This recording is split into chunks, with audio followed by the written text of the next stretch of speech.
I first saw him that morning in the lobby. He was checking into the hotel, and he was following the bellboy with his luggage to the elevator. He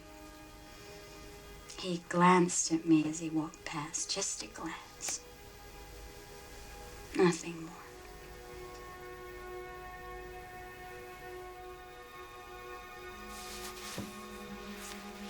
But I could hardly move.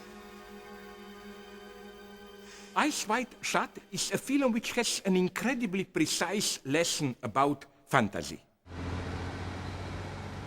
She tells him not about herself effectively cheating him, but about fantasizing about cheating him with some naval officer they met in a hotel, and so on and so on.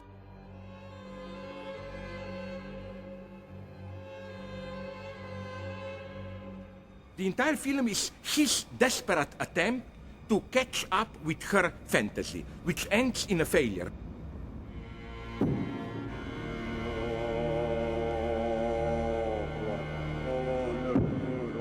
Many people don't like in that mysterious rich people's castle where they meet for their orgies, the big orgy. They complain this orgy is aseptic, totally non-attractive, without erotic tension, but I think that's the point.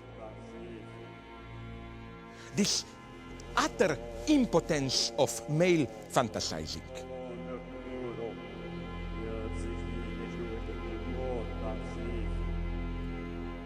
The film is the story of how the male fantasy cannot catch up with the feminine fantasy, of how there is too much of desire in feminine fantasy, and how this is the threat to male identity. Where do we find this aspect of in Vertigo? Isn't it that in Vertigo, on the contrary, all the activity is on the side of Scotty? But I think that precisely because of this, his activity is extremely brutal, mortifying. He has totally to erase the woman as a desiring entity. That's for him the condition to desire. Let's annihilate the woman, let's mortify her so that my fantasy alone rules.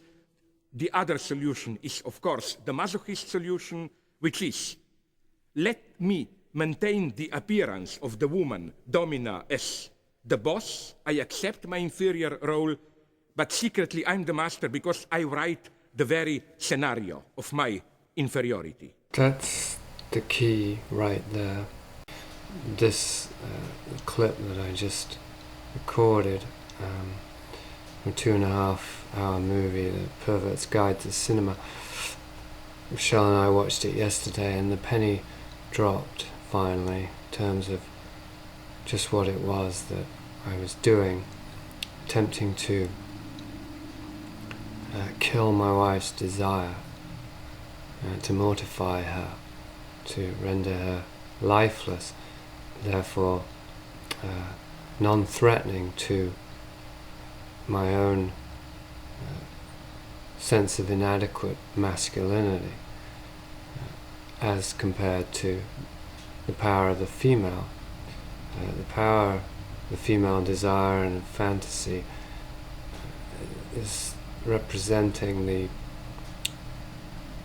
capacity of the woman to enter into the tunes via her body, via her womb, to access that greater field of awareness